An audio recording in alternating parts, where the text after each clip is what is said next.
యెషయా గ్రంథము 55:8 అధ్యాయము 8వ వచనం. మళ్ళొక్కసారి చూద్దాం, చూడండి. నా తలంపులు మీ తలంపుల వంటివి కావు, మీ త్రోవలు నా త్రోవల వంటివి కావు. ఇదే యెహోవా వాక్కు. ఇదే దేవుని మాట. ఆకాశములు భూమికి పైన ఎంత ఎత్తుగా ఉన్నాయో మీ మార్గముల కంటే నా మార్గములు, మీ తలంపుల కంటే నా తలంపులు అంత ఎత్తుగా ఉన్నవి. దేవునికి మహిమ. చూడండి, ఈ మాట మనం ఎన్నడూ మరచిపోకూడని మాట. దేవుడు మనల్ని తనతో కంపేర్ చేసుకుంటూ, సరిపోల్చి మన ఆలోచన విధానం, మన ఐడియాలజీ, తన ఆలోచన విధానం, తన ఐడియాలజీ పోల్చి చెప్తున్నాడు. భూమి కంటే ఆకాశము కాదు, ఆకాశములు. మనకు కనపడుతున్న ఒక ఆకాశమే, ఆ పైన ఇంకా ఆకాశాలు ఉన్నాయి. భూమి ఒకటే, ఆకాశములు ఒకటి కంటే ఎక్కువ. ఆకాశములు ఎంత ఉన్నతంగా ఉన్నాయో మీ తలంపుల కంటే నా తలంపులు అంత ఉన్నతంగా ఉన్నాయన్నాడు. మీ త్రోవల కంటే నా త్రోవలు అంత ఉన్నతంగా ఉన్నాయి, అవి ఎప్పటికీ ఈక్వల్ కావు అని ఒక భయంకరమైన సత్యాన్ని వెల్లడి చేశాడు. దీన్ని బట్టి మనం ఆలోచించాల్సిన సంగతి ఏంటంటే, మనం అనుకునేది వేరు, దేవుడు అనుకునేది వేరు. మనం ఆలోచించేది వేరు, దేవుడు ఆలోచించేది వేరు. మీకు దీనికి రుజువుగా బైబిల్లో అనేక సంగతులు ఉన్నాయి. నేను చెప్తాను అసలు దేవుడు ఈ మాటని నా దృష్టికి ఎందుకు తీసుకొచ్చాడో. ఈవేళ మన జీవితానికి సంబంధించి కావచ్చు, మన భవిష్యత్తుకు సంబంధించి కావచ్చు, మన ఆత్మీయ భౌతిక జీవితాలకు సంబంధించి కావచ్చు, ఎన్నో చిక్కు ప్రశ్నలు మనకున్నాయి. కొంతమంది జీవితాలు అయితే అసలు అర్థం కాని గందరగోళంగా మారిపోయినాయి. భవిష్యత్తు ప్రశ్నార్థకం అయిపోయింది. కొంతమంది జీవితాలు కొంచెం అస్పష్టంగా, కొద్దిగా అర్థమయ్యి అర్థం కాకుండా అర్థమవుతున్నాయి. కొంతమంది బ్రతుకులు అసలు చిక్కుముళ్ళులాగా అయిపోయినాయి. కొంతమంది కొద్దిగా అంటే ఒక 40% అర్థమవుతున్నాయి. మొత్తానికి కంప్లీట్గా జీవితం అంతా అర్థమైన వాళ్ళు, భూత భవిష్యత్తు వర్తమాన కాలాలని ముందుగానే అంచనా వేసి సరిగ్గా అలాగే నెరవేర్చేవాళ్ళు 100లో 1 కూడా లేరు. గ్యారంటీ. ఏమైనా అర్థమైందా నేను చెప్పిన మాట? ఎంతమందికి? ఆహా, అవునా? చూద్దాం. దేవునికి మహిమ. గట్టిగా చెప్పండి, ఇంకొకసారి చెప్పండి.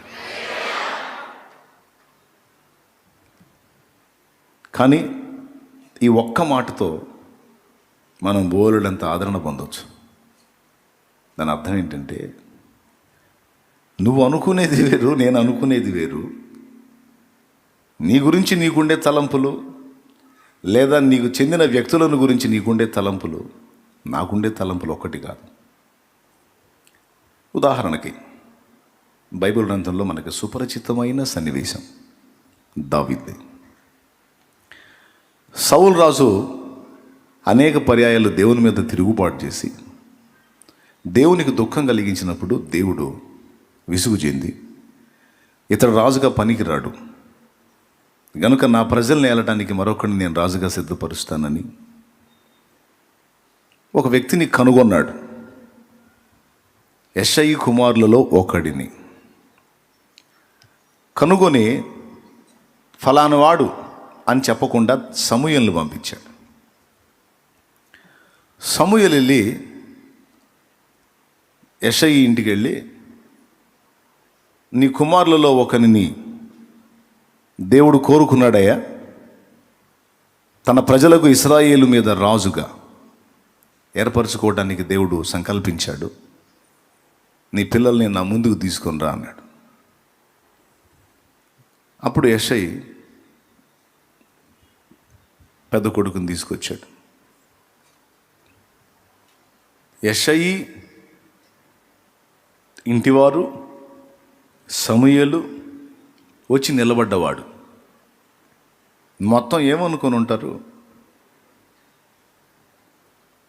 వచ్చి నిలబడ్డవాడు ఒడ్డు పొడుగు,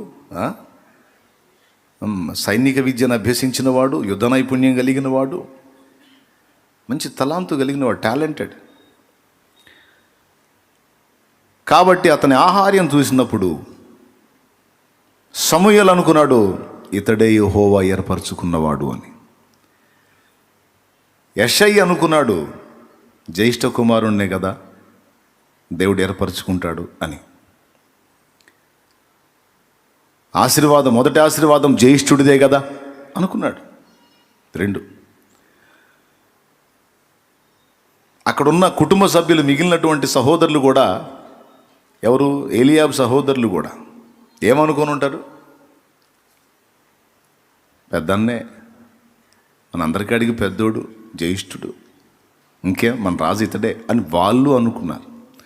ప్రవక్త అనుకున్నాడు, తండ్రి అనుకున్నాడు, తోడబుట్టిన సహోదరులు అనుకున్నారు. ఆఖరికి నిలబడ్డవాడు కూడా అదే ఫీల్ అయ్యాడు, నన్నుగాక ఎవరిని ఏర్పరచుకుంటారులే అని. కానీ ఈ నలుగురి ఆలోచనలో వ్యర్థపుచ్చబడ్డాయి, ఈ నలుగురి తలంపులు వ్యర్థపుచ్చబడ్డాయి.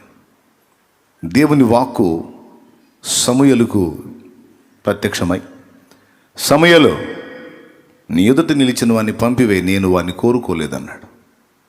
ఏంటి ప్రభువా, ఇంత పర్సనాలిటీ ఉంది, మనిషి ఇంత అద్భుతంగా ఉన్నాడు, ఇంత చక్కగా ఉన్నాడు, ఫిజిక్ బాగుంది, యుద్ధ నైపుణ్యం కలిగిన వాడు, ఇంటికి పెద్ద కొడుకు, ఇతను కాకపోతే ఇంకెవరిని కోరుకున్నావు? ఓహో, రెండోవాడా? సరే. అరే, 2వ వాడు వచ్చాడు, 3వ వాడు వచ్చాడు, 4వ వాడు వచ్చాడు, 5వ వాడు వచ్చాడు, 6వ వాడు, మొత్తం వచ్చారు. వచ్చినోడల్లా పంపిస్తున్నాడు. వాళ్ళు అనుకోలేదు అందరికంటే చిన్నవాడిని, కడగొట్టు వాడిని, ఆఖరి వాడిని దేవుడు కోరుకున్నాడని.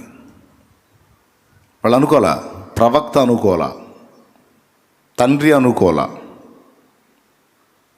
వచ్చి నిలిచినటువంటి వ్యక్తులు అనుకోలా, వారి తోడబుట్టిన సహోదరులు అనుకోలా. 4, 5వది గొర్రెలు కాసేవాడు కూడా అనుకోలా. ఇది ట్విస్ట్. దేవునికి స్తోత్రం, హల్లెలూయా. తన ఇంటి వారికి లేదు అతని మీద ఏర్పాటు ఉందన్న ఆలోచన, ప్రవక్తకు లేదు, ఆఖరికి తనకు కూడా లేదు బ్రదర్, ఆఖరికి సదరు వ్యక్తికి కూడా లేదు. అన్నోళ్ళంటే సైనికులు, కత్తులు, కట్టార్లు, బాణాలు, బడిసెలు, ఈటెలు అవన్నీ తీసుకొని యుద్ధాలు చేస్తారు, వాళ్ళు గొప్పోళ్ళు. వాళ్ళ రేంజ్ వేరు, అసలు వాళ్ళ పొజిషన్ వేరు, వాళ్ళ కెపాసిటీ వేరు. మందే ఉందే ఉస్సు అస్సు అనుకుంటూ గొర్రెలు దోలే వ్యవహారమే మంది. ఆ సాల్లెబ్బా చేసేది ఏముంది, మనకు అంతకు మించి ఏముంది, మన దగ్గర సరుకు ఉంటే కదా, మనకి ఇదే కరెక్ట్ అలాగే వెళ్ళిపోయాడు. వాళ్ళు అంతకేం పట్టించుకోలేదు. ఆడి చిన్నోడిగా జల్లే, ఈ పెద్దోళ్ళకి వీళ్ళందరికీ ఇవన్నీ నేర్పుదాం, ఏదో ఉపయోగపడతారు అనుకున్నాడు. ప్రియులారా, ఇశ్రాయేలు జనం అనుకోలేదు, సౌలు రాజు అనుకోలేదు, ప్రవక్త అనుకోలేదు, కనీసం కన్న తండ్రి అనుకోలేదు, కన్న తండ్రి కూడా అనుకోలేదు, సదరు వ్యక్తి కూడా అనుకోలేదు. ఎవరు అనుకోలా, ఒక్కడు అనుకున్నాడు.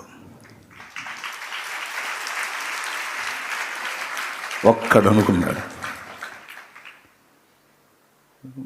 మన విషయంలో కొన్నిసార్లు మనకు అనిపిస్తుంది, విరిగి నలిగిన అనుభవం,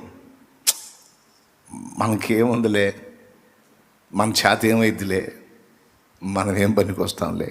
దానికి ఆ కొలత వేరు, ఇది వేరు అని కొన్నిసార్లు కొన్ని విషయాల్లో మనం అనుకుంటుంటాం.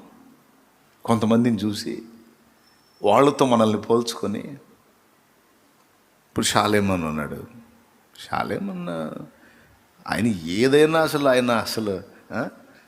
మరి ఆయనతో మనం ఏడా కూర్చున్న మీలో కొంతమంది అనుకోవచ్చు,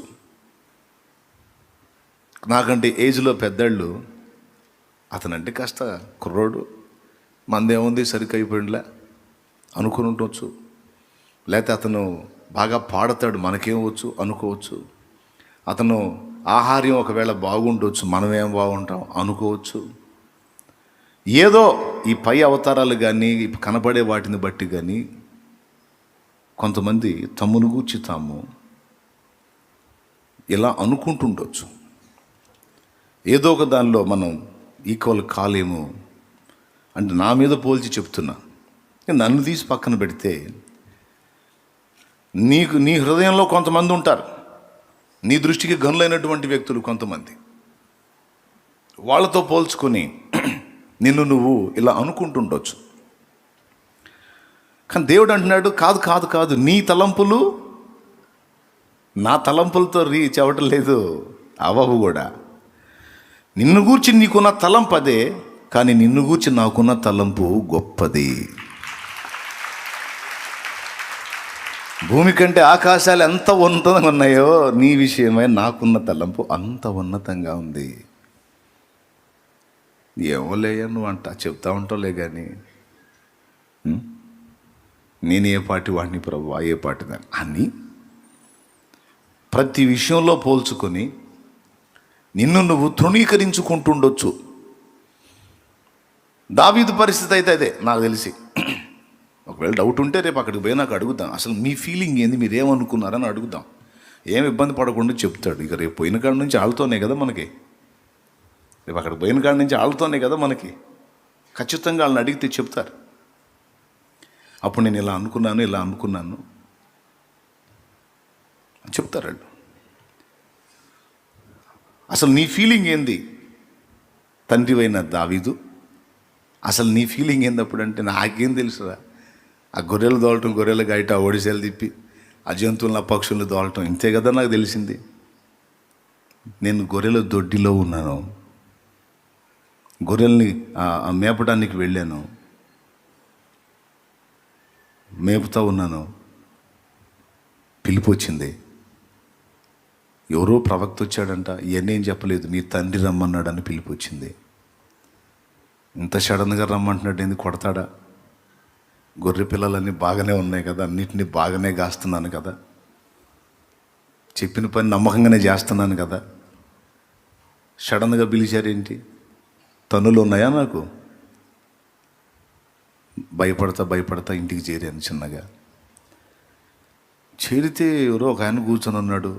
ఆయన ఆజానుబాహుడు, ఆయన చక్కనివాడు, గంభీరంగా ఉన్నాడు. ఆయన ఆహార్యం గంభీరంగా ఉంది. మా తండ్రి సహోదరులు నిలబడి ఉన్నారు, గడగడలాడుతున్నారు. ఆయన కూర్చొని ఉన్నాడు. అలాంత దూరం చూస్తూ ఉన్నాను నేను. నాకెళ్ళి అలాగ నా ముఖంలోకి చూశాడు. నాకు భయం వేసింది. నా మీద ఏమైనా కంప్లైంట్ వచ్చిందా? ఇప్పుడు వీళ్ళందరూ కలిసి నన్ను కొడతారా? అసలు ఏం జరిగింది? వీళ్ళందరూ ఎందుకు రెడీగా ఉన్నారు? నా వలన జరిగిన అపరాధం ఏంటి? ఎన్నో ఆలోచనలు నా మనసులో మిదిలే. కానీ తీరా ఆ సమీపంలోకి వెళ్తా ఉంటే ఆ కూర్చున్న పెద్ద ఆయన దిగ్గున లేచి ఎవరో అతనితో మాట్లాడినట్టు అనుభూతి చెంది, చిత్తము ప్రభువా అని దిగ్గున లేచి తన చేతిలో కొమ్ము వంటి దాన్ని, తైలముతో నింపబడిన కొమ్ము వంటి దాన్ని తీసుకొచ్చి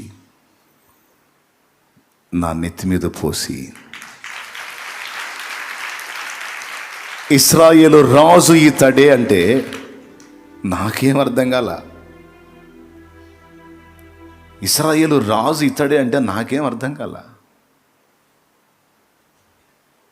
అసలు ఏం జరుగుతుంది?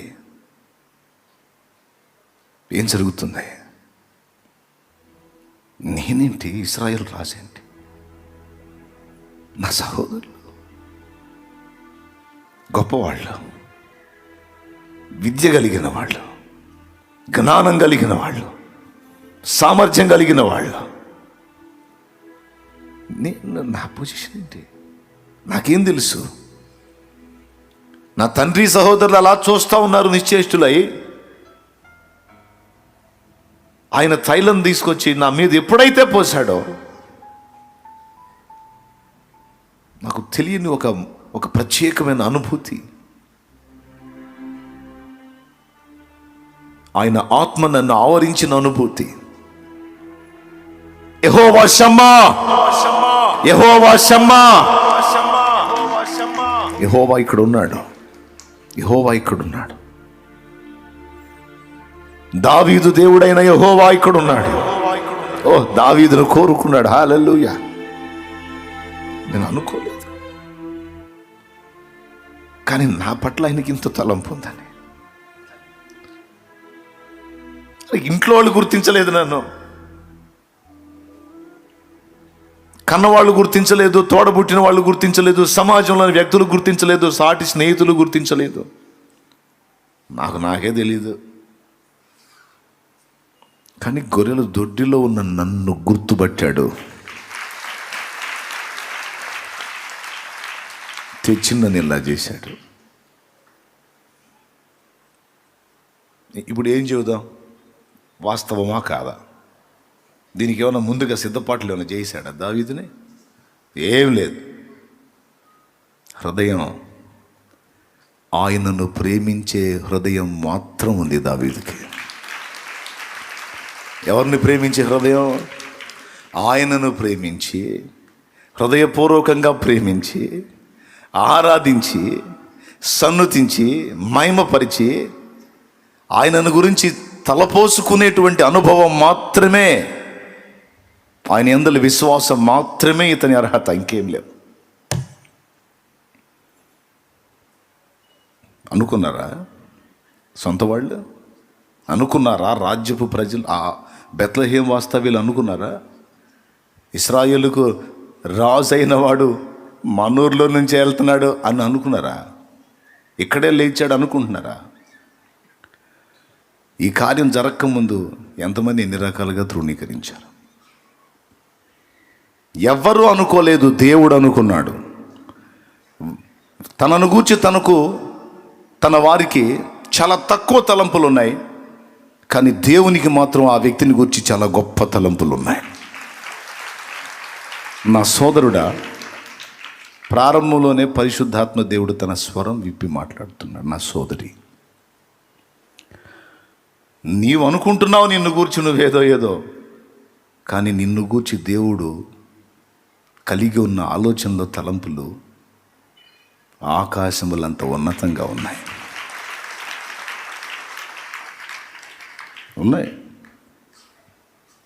నేను అసహ్యుడను, అసహ్యురాలనని నువ్వు అనుకుంటే దానికి కూడా ఒప్పుకోడు దేవుడు. ఊరుకో, అట్లెందుకంటావు? నీకు ఆ మనసు ఉంది చూడు, నీ లోపాలను గుర్తుపట్టే మనసు, నీ తప్పులను నువ్వు గుర్తించి నిన్ను నువ్వు విమర్శించుకునే ఆ మనసు ఉంది చూడు, అది నాకు చాలా నచ్చిద్ది అంటాడు ఆయన. కొంతమందికి ఆ స్పర్శ లేదు, తమను గూర్చి తాము గొప్ప తలంపులు కలిగి ఉంటారు, కానీ నీకు అలాంటి మనసు లేదు. నిన్ను గూర్చి నీకు మంచి విమర్శ ఉంది, మంచి తలంపు ఉంది. ఏం తలంపు అంటే నిన్ను గూర్చి, నీ స్థితిని గూర్చి మంచి విమర్శ ఉంది, మంచి జడ్జిమెంట్ ఉంది. ఏంటంటే నువ్వెంత అపాత్రుడవో, అపాత్రురాలువో, అయోగ్యుడవో, అయోగ్యురాలివో ఆ గ్రహింపు నీకుంది చూసావు, అది నాకు ఇష్టమైంది. కొంతమందికి అది ఉండదు, నీలో అది ఉంది, అందుకే నచ్చావు నువ్వు. Praise the Lord. మరి అప్పుడే కదా నా విలువ నీకు తెలిసేది. నీ అపాత్రత, అనర్హత ఏమిటో నీకు అర్థమైతే, అలా అర్థమైన నిన్ను నువ్వు ఊహించని మెట్టులో నిలబెడితే నీ జీవితకాలం అంతా నీవు నన్ను సమ్మతిస్తూనే ఉంటావు. నేను యోగ్యుని, యోగ్యురాలని అనుకున్న వారిని తీసుకెళ్ళి పెడితే తమ యోగ్యతను బట్టి వారు అతిశయిస్తారు తప్ప, వారు అపాత్రులని, నా కృపతో నేను వారిని నా స్థితికి తెచ్చానని వారు ఎందుకు అనుకుంటారు? కాబట్టి నీ దగ్గర నాకు నచ్చింది అదే. నువ్వేమై ఉన్నావో, నీ స్థితి ఏమిటో యథార్థంగా గుర్తుపట్టి నువ్వు నా ముందు చెప్పుకుంటూ ఉంటావు, అది నచ్చింది నాకు. Praise the lord. అనుకోనని వ్యక్తిని రాజును చేశాడు. అనుకోనని వ్యక్తి చేత ఇశ్రాయేలుకు విజయం తెచ్చాడు ఫిలిష్తీయుల మీద. ఎవ్వరు అనుకోలా. గొలియాత్ అనే 6 మూరల జానుడు, అంత పొడవ ఎత్తరిని పడగొట్టేటువంటి మొనగాడు ఒక బాలుడని ఎవడు ఊహించలా, అనుకోలా. ఇశ్రాయేలు జనాంగం మొత్తంలో అందరికంటే ఒక అడుగు ఎత్తున్నాడు సౌలు. కొడితే సౌలే కొట్టాలి, లేకపోతే ఇంకెవడో లేడు అనుకున్నారు. ఆ పొడుగోడిని ఎదుర్కోవాలంటే సౌలే వెనక్కి తగ్గాడంటే ఇక ఎవడు ముందుకు పోవడానికి ధైర్యం చేయలే. ఏదో అన్నలు పలకరీయడానికి వచ్చాడు. ఆ టైంలో ఆ మాటలు విన్నాడు. ఆత్మ యందు తీవ్రత కలిగి వాని మీదకి వెళ్ళడానికి ఇష్టపడ్డాడు. అవకాశాన్ని అడిగాడు, అందిపుచ్చుకున్నాడు. అంతా గంటల వ్యవధిలోనే 40 రోజుల సమస్య. 40 రోజుల సమస్య. ఒక బాలుడు కనీసం 4 గంటల టైం కూడా లేకుండా తొలగించి వేస్తాడని ఎవరు అనుకున్నారు? కనీసం వచ్చినోడు అనుకున్నాడా నేను యుద్ధం చేయడానికి పోతున్నానని? హలో చెప్పండి. వాళ్ళ నాయనకు బుద్ధి పుట్టించినోడు అనుకున్నాడు. ఎవరికి? వాళ్ళ నాయనకు బుద్ధి పుట్టించాడు. చూడు, ఇన్ని రోజులాగి 40 రోజుల టైంలో దావీదు మీ అన్నలు యుద్ధానికి వెళ్ళారా, ఏం జరిగిందో ఏమో తెలియదు, పోయి పలకరించారా నాన్న, ఈ ఆహార పదార్థాలు ఇచ్చారా అని పంపించాడే బుద్ధి పుట్టి అన్ని రోజులకి. అతను అనుకున్నాడా? అతనికి ఆ బుద్ధి పుట్టించినోడు అనుకున్నాడు. ఎవరు? దేవుడు. అనుకోనని వ్యక్తికి అభిషేకం, అనుకోనని వ్యక్తి చేత విజయం. దేవునికి స్తోత్రం కలుగును గాక. హల్లెలూయా. 2, మూడవది, అనుకోనని ప్రదేశములో యేసయ్య ఉనికి. విచిత్రం. వాళ్ళు తూర్పు దేశపు జ్ఞానులు ఎక్కడి నుంచి వచ్చారయ్యా? చాలా దూరం నుండి, దాదాపు 2 సంవత్సరాల జర్నీ చేశారు వాళ్ళు. ఒకసారి ఊహించండి ఎంత జర్నీ చేశారు. 2 years. యేసయ్య పుట్టినప్పుడు నక్షత్రం వాళ్ళకు కనపడింది. అప్పుడు సిద్ధపరచుకొని బయలుదేరి వాళ్ళు యూదా దేశానికి వచ్చేసరికి 2 ఏళ్ళు పట్టింది. ఆ ఒంటెల మీద వచ్చారో, ఏనుగుల మీద వచ్చారో, ఎద్దుల మీద వచ్చారో నాకైతే తెలియదు. ఒంటెల మీద వచ్చారని చెబుతారు. అక్కడక్కడ ఆర్టుల్లో కూడా తూర్పు దేశపు జ్ఞానులు మోకాళ్ళు వేసి ఉంటే వాళ్ళ పక్కన ఒంటెలు నిలబడి ఉన్న బొమ్మలు మాత్రం నేను చూశా. దేవునికి స్తోత్రం కలుగును గాక. హల్లెలూయా. మొత్తానికి వాళ్ళు ప్రయాణించినటువంటి తీరైతే అంత స్పీడ్గా అయితే జరగల, నిదానంగానే జరిగింది. 2 సంవత్సరాల కాలం ప్రయాణం చేసి తీరా యూదా దేశంలోకి వచ్చి ఇక్కడ లాజిక్ మిస్ అయ్యారు. ఏం లాజిక్ మిస్ అయ్యారంటే, మానవ సంబంధమైన తర్కాన్ని వారు వాడారు కానీ దేవుడు చూపిస్తున్న లాజిక్ మిస్ అయ్యారు. యూదా దేశంలోకి వచ్చిన దాకా నక్షత్రాన్ని ఫాలో అయ్యి యూదా దేశంలోకి రాగానే యూదుల రాజుగా పుట్టినవాడు రాజు యొక్క అంతఃపురంలో ఉంటాడు కానీ చిన్న గుడిసెలో, ఓ చిన్న ఇంటిలో ఉంటాడని ఎవరు అనుకుంటారు? రాజుగారి కొడుకు ఎక్కడుంటాడండి? అంతఃపురంలో ఉంటాడు. రాణిగారు ఉయ్యాల్లో వేసి ఊపుతా జోలపాట పాడుతూ ఉంటే బొబ్బో నిద్రపోతుంటాడు. ఇది వీళ్ళ ఆలోచన.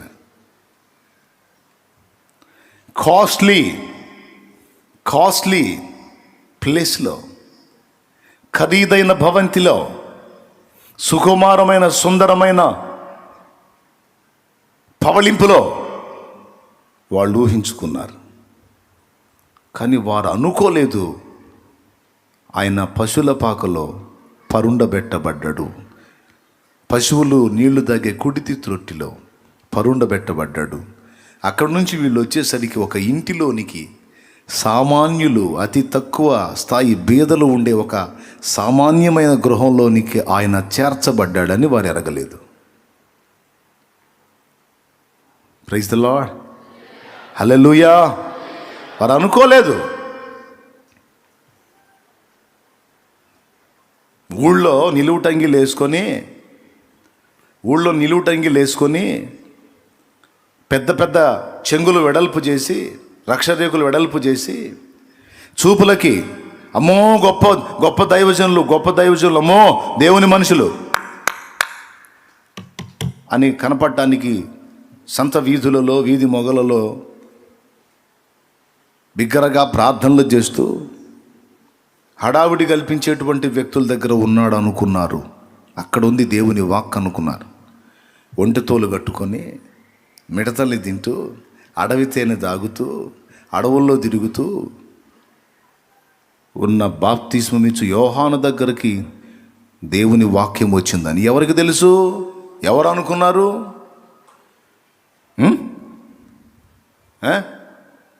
హడావుడి చూసి అమ్మో వీళ్ళే అనుకున్నారు. కానీ సామాన్యుని కంటే కూడా తక్కువ స్థాయి జీవితం, కాస్ట్లీ లైఫ్ లేదు, ఖరీదైన బట్ట లేదు, ఖరీదైన తిండి లేదు, ఖరీదైన జీవితం కాదు. చాలా సామాన్యంగా, చాలా సహజంగా, అంతకంటే కింది స్థాయి ఒక ఆటవికుళ్ళ కనీసం కట్టుకోవటానికి సరైన బట్ట లేని స్థితిలో ఒంటె తోలు దట్టి, చూస్తే పిచ్చోడు అన్నట్టు అలా ఉన్నవాడి దగ్గరికి యెహోవా వాక్యము వచ్చింది అన్నది వాక్యంలో. ఎవరు అనుకున్నారండి? మంచి మంచి చదవరులు, ఫుల్ ఎడ్యుకేషనల్ పర్సన్స్, మంచి జ్ఞానులు, అఫీషియల్గా ఉండేటువంటి వ్యక్తులు, చాలా గొప్పోళ్ళు, నోరు తెరిస్తే ఇంగ్లీష్ పూర్తిగా, అద్భుతమైనటువంటి పదజాలం. ఈరోజు కొంతమంది పరిస్థితి ఇది. నేను చెప్తున్నా,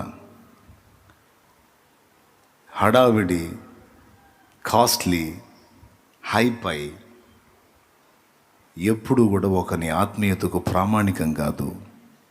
ఒకడు దేవుని ఏర్పాటులో ఒక ఉన్నతమైన పాత్రగా ఉన్నాడు అనడానికి అది కొలబద్ద కాదు. భాష, వేషం, వ్యవహారం, భజన బృందం ఇవన్నీ మనుషులు చూసేవి. బాప్తిస్మం ఇచ్చే యోహానికి ఏ భజన బృందం ఉంది? భాష ఎలా ఉంది? కాస్ట్లీస్గా ఉందా? సర్పములారా, సర్ప సంతానమా, వామ్మో ఏకెవరే దగ్గరకు వస్తే కొడతానన్నట్టుంది వ్యవహారం. కానీ ఎవరు ఊహించలా, దేవుని వాక్యం ఆయన దగ్గరే ఉంది. ఊరు వదిలిపెట్టింది, ఊర్లో ఉన్న వ్యక్తులను వదిలిపెట్టింది. గొప్ప గొప్ప వాళ్ళు అనిపించుకున్న వాళ్ళ దగ్గరికి వెళ్ళలా. ఊరు వదిలిపెట్టి అడవిలో పిచ్చోళ్ళ తిరుగుతున్నోడి దగ్గరికి పోయింది వాక్యం. ఎవరు అనుకుంటారండి? మళ్ళీ ఇక్కడ ఈ వచనం ఆపాదించుకోవాలి. ఏ వచనం? మీ త్రోవలు నా త్రోవలు వంటివి, నా తలంపులు మీ తలంపులు వంటివి వేరు.